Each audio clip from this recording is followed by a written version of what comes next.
आज की कहानी है तुम बहू हो, कोई कठपुतली नहीं।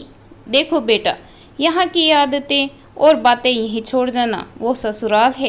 देव के साथ प्रेम और विश्वास से जिंदगी की शुरुआत करो। बड़ों का आदर करना, उन्हीं के आशीर्वाद से ही सुनहरे कल का निर्माण होता है। जी पापा, कहे व्यंग में मुस्कुरा दी। हर जना अपनी तरफ से उसे परफेक्ट बहू बनने की नसीहत दे रहा था। देखो लाडू, ससुराल जाकर माँ बाप का मान बढ़ाइयो। मैं जब तेरे दादाजी संग ब्याह कर आई थी तो सब तारीफ करते नहीं थकते थे। नज़र नीची कर सबकी हाँ में हाँ मिलाना, आदत व्यवहार और माहौल सब यहाँ से अलग मिलेंगे। लेकिन देख, सबकी कही बातों को नज़रअंदाज कर अपनी तरफ से करती जाना, यही एक बहू का फर्ज होता है। इन्हीं छोटी छोटी बातों से घर कार्य कलेश से भी बचा रहता है। तेरी माँ को देख, कभी किसी को बोलने का मौका नहीं देती, लेकिन दादी आपकी और माँ की तो फिर भी तनातनी हो ही जाती है। तभी तो कह रही हूँ, जबान मत चलाना। सब बातों से परिचित जया मन ही मन मुस्कुरा कर सोचने लगी। कठपुतली बनी मेरी माँ, जो शादी के 30 साल बाद भी नई बहू सी रहती है, जो डोर खींचता है उस और मुड़ उसी के हिसाब से जी लेती है। बेचारी ने अपना अस्तित्व तो कभी बनाया ही नहीं, तब भी दादी ने अवगुण ढूंढ ही लिया। शादी के दिन नज़दीक आने लगे।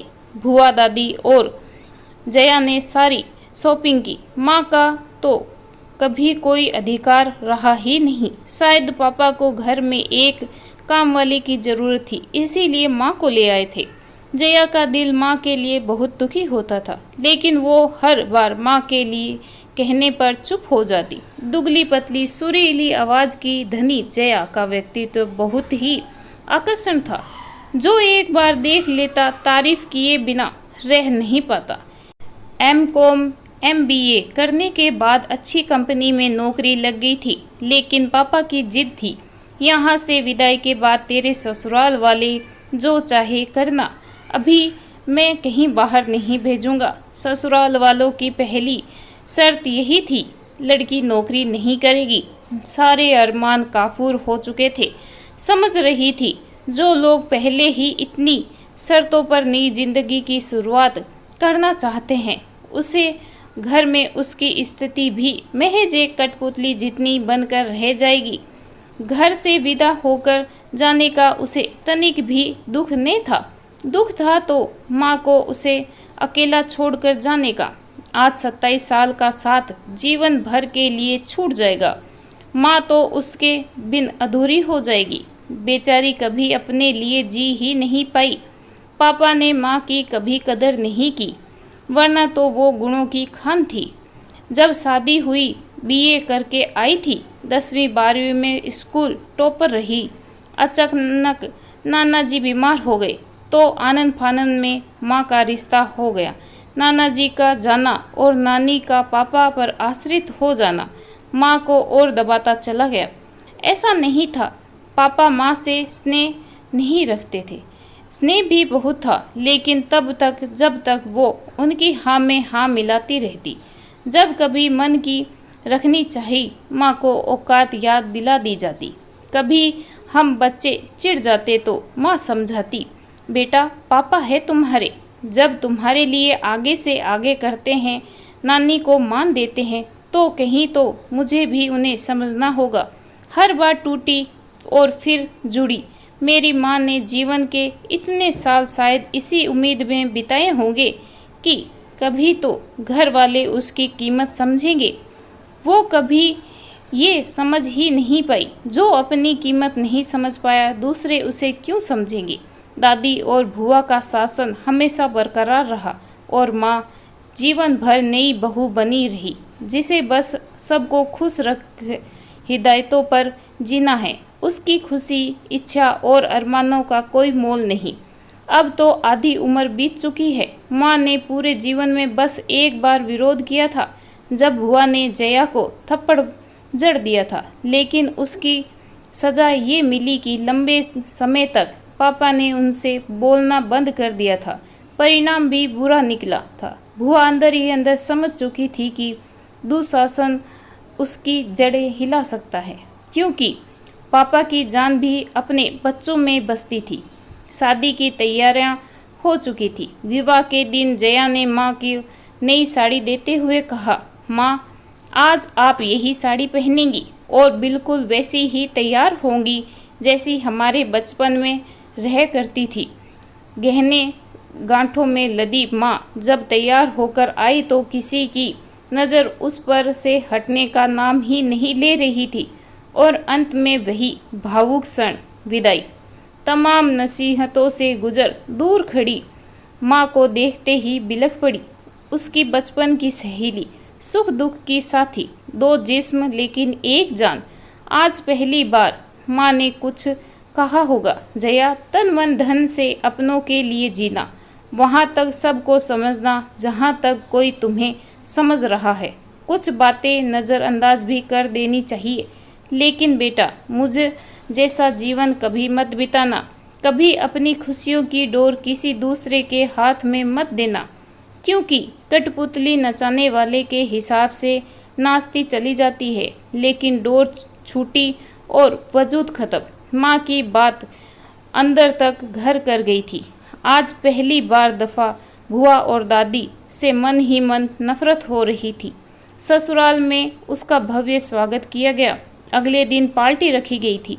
सास के पैरों में कुछ परेशानी थी, इसीलिए व्हीलचेयर का इस्तेमाल करती थी। जया का कमरा ऊपर होने की वजह से उसके पास खुद न जा उन्होंने पार्टी के लिए खुद की तरफ से तैयार किए कपड़ों बेटी से भिजवा दिए। भैया, माँ ने कहा है ये भाभी की ड्रेस है जो उन्होंने पार्टी के लिए तैयार करवाई है। जया अपने मन से पहले ही कपड़े निकाल चुकी थी और मन में ये सोच कि आज कहना माना तो जीवन भर माँ की तरह कठपुतली बनकर रह जाऊंगी।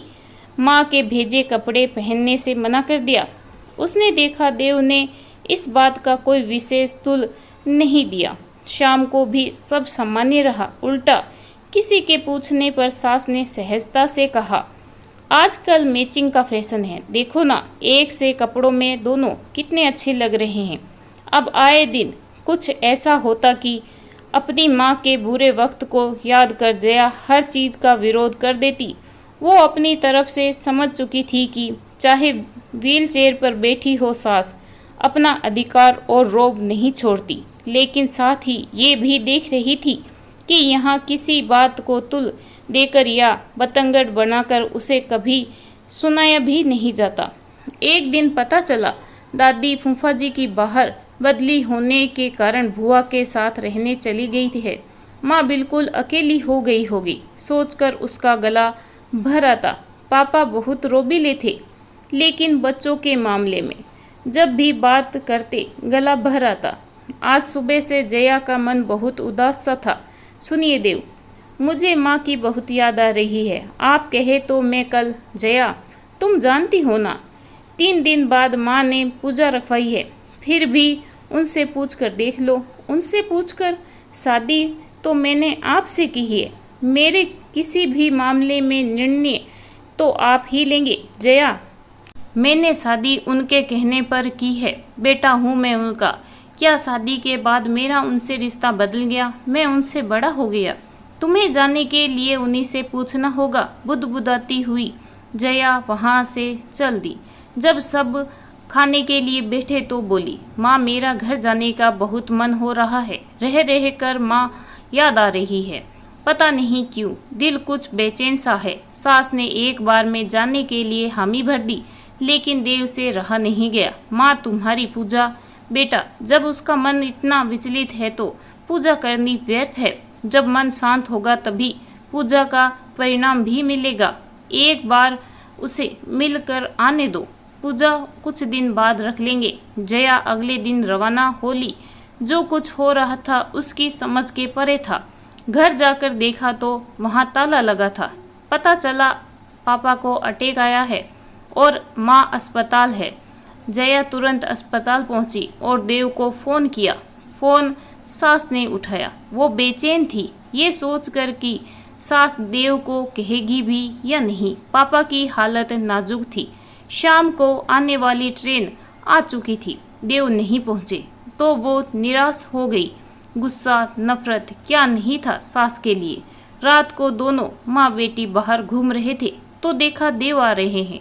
जया, कहाँ जा रही हो? देव, आप? मुझे तो लगा था आप नहीं आएंगे। माँ ने आपको कैसी बातें करती हो? क्या पापा मेरे कुछ नहीं लगते? वो तो माँ ने कहा गाड़ी लेकर निकल, क्या पता कब क्या जरूरत पड़ जाए। ये पैसे भेजे हैं, कहा बहू के हाथ में रख देना। पहली जया निरंतर थी, आज पहली दफा सोचने पर मजबूर हो गई, क्या सास ऐसी भी होती है? मिलने का समय खत्म हो चुका है।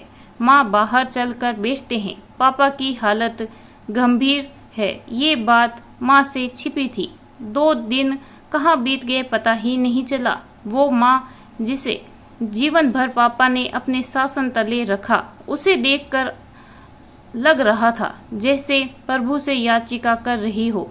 इनकी आदत पड़ चुकी है प्रभु, सब गलतियां माफ कर इन्हें नया जीवन दे दो। अचानक पापा का बीपी बढ़ा। जब नॉर्मल हुआ और राहत की सांस ले आंखें खोली तो माँ को बुलवाया गया। वो सामने गई तो उसे देखते रहे, शायद यही सोच रहे थे, तुम इतनी भोली भाली हो, मुझे बिन कैसे रहोगी? और एक हिचकी के साथ उनकी जीवन लीला समाप्त हो गई। माँ को संभालना मुश्किल था।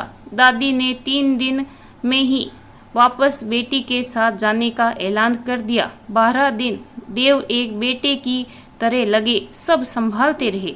बीच में ससुर जी मुलाकात कर गए थे। देव को वापस जाना था। आज जया के सामने खुद की माँ और नानी की इसी स्थिति आ गई थी। बहुत बेचैन थी, इसीलिए कुछ दिन और रुकना चाहती थी। आज जब देव उसे लेने आने वाले थे, सास भी साथ आई थी। माँ मौन हो गई थी। इतनी बड़ी दुनिया में कैसे रहेगी वो औरत जो अपने घर में अपना वजूद नहीं बना सकी? क्या माँ को साथ रखने के लिए वो लोग हाँ करेंगे? ठीक है, मैं माँ को रखने के बदले अपने अहम और स्वाभिमान का त्याग कर दूंगी। ये सब सोच ही रही थी कि सास और देव दरवाजे पर खड़े थे। दिन में ही निकलना है जया, सामान तैयार कर लो। सास बोलती रही, लेकिन माँ ने अनादन 10 में से 2 बातों का जवाब दिया होगा। माँ, मैं कुछ कहना चाहती हूँ, रुआसी होते हुए बोली। माँ अकेली है क्या? मैं वादा करती हूँ, जैसा आप चाहेंगी मैं वैसा ही करूँगी। माँ को अकेला नहीं छोड़ पाऊंगी। सास ने बड़े प्यार से उसका मुंह ऊपर कर आंसू पोंछते हुए कहा, तुम उस घर की बहू हो, कोई कठपुतली नहीं। जब तुम दोनों की शादी हुई थी तो तुम 2 ही एक नहीं हुए, 2 परिवार एक हुए हैं। किसी भी फैसले पर निर्णय लेने का तुम्हारा पूरा अधिकार है बेटा। वो घर तुम्हारा भी उतना ही है जितना मेरा। आज सास के रूप में मिली माँ का रूप उसे नया ही लग रहा था, क्योंकि वो सबके लिए गलत सोच बैठी थी, जबकि किसी ने भी उसकी डोर खींच अपने हिसाब से चलाने की कोशिश कभी नहीं की। लेकिन आज उसका मन हुआ कि सास से कह दे, पकड़ लो माँ मेरी डोर, मेरे अपने जब इतने प्रेम, विश्वास और सम्मान से ये डोर खींचेंगे तो कठपुतली बन नाचने का आनंद ही अलग होगा। इस कहानी के बारे में आपकी क्या राय है, कमेंट करके ज़रूर बताइएगा। कहानी अच्छी लगी हो तो प्लीज़ लाइक करें, चैनल पे नए हो तो सब्सक्राइब करना बिल्कुल ना भूलें। धन्यवाद।